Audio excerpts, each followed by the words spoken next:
இன்னைக்கு நாம ஒரு டைம் மிஷின்ல ஏறி அப்படியே ஒரு 3000 வருஷம் பின்னாடி போக போறோம். கேலண்டர்ல கிமு 1000 அப்படின்னு வச்சுக்கோங்க. செக் குடியரசு நாட்டோட சதுப்பு நிலத்துல வளைக்கப்பட்ட வெண்கல வாள்களும் அரிவாள்களும் கிடைச்சிருக்கு.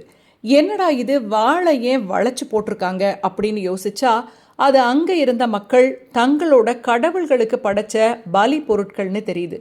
சரி, இந்த வாள் எதால செஞ்சது? அந்த நேரத்துல செக் நாடு எப்படி இருந்துச்சு? அதே சமயம் நம்ம தமிழ்நாட்டில் தமிழர்கள் என்ன பண்ணிக்கிட்டு இருந்தாங்க? வாங்க ஒரு சுவாரஸ்யமான ஒப்பீடு பண்ணலாம். முதல்ல அந்த செக் நாட்டு வாள்களை பத்தி பார்ப்போம்.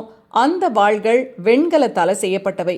அதாவது செம்பும் ஈயமும் கலந்த ஒரு கலவை உலோகம். அது லாஸ்ட் பிரான்ஸ் ஏஜ். 3000 வருஷத்துக்கு முன்னாடி இன்னைக்கு நாம பார்க்கிற செக் குடியரசு அப்படிங்கிற நாடு தனி நாடா இல்ல. அது ஐரோப்பாவோட மத்திய பகுதியில அடர்ந்த காடுகளும் ஆறுகளும் சதுப்பு நிலங்களும் நிறைந்த பொஹீமியா மற்றும் மொராவியா போன்ற பகுதிகள். அங்க வாழ்ந்த மக்கள் நோவிஸ் கலாச்சாரம் மற்றும் ஏர்ன்ஃபீல்ட் கலாச்சாரம் சார்ந்த பழங்குடி மக்கள்.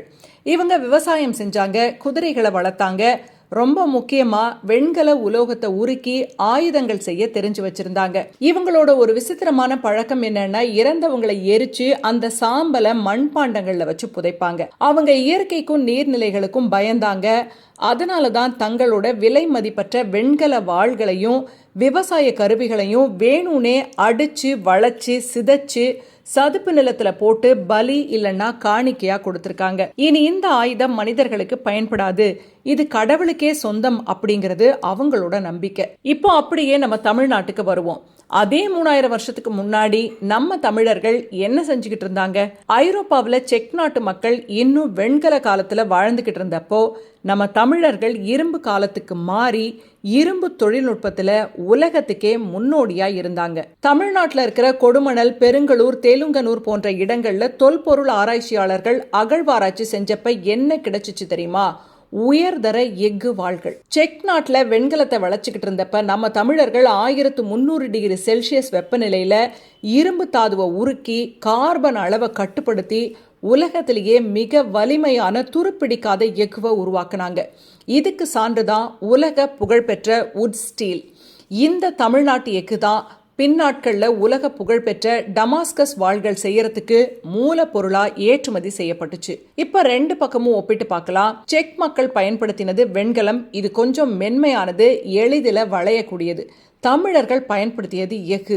இது கடினமானது, கூர்மையானது. செக் நாட்டு மக்கள் போர்க்களத்துல எதிரிகளை வெல்லவும் இயற்கையை குளிர வைக்கவும் ஆயுதங்களை உடைச்சு நீர்நிலைகள்ல வீசினாங்க.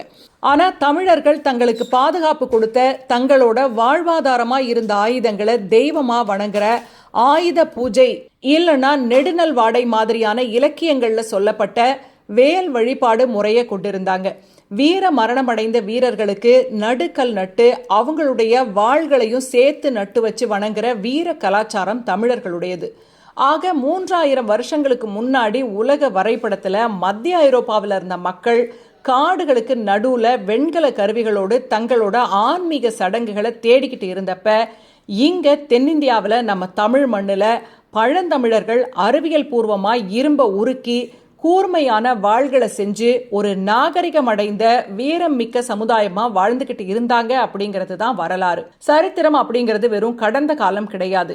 நம்ம முன்னோர்களோட அறிவையும் திறமையையும் புரிஞ்சுக்க கிடைச்ச ஒரு நல்ல வாய்ப்பு.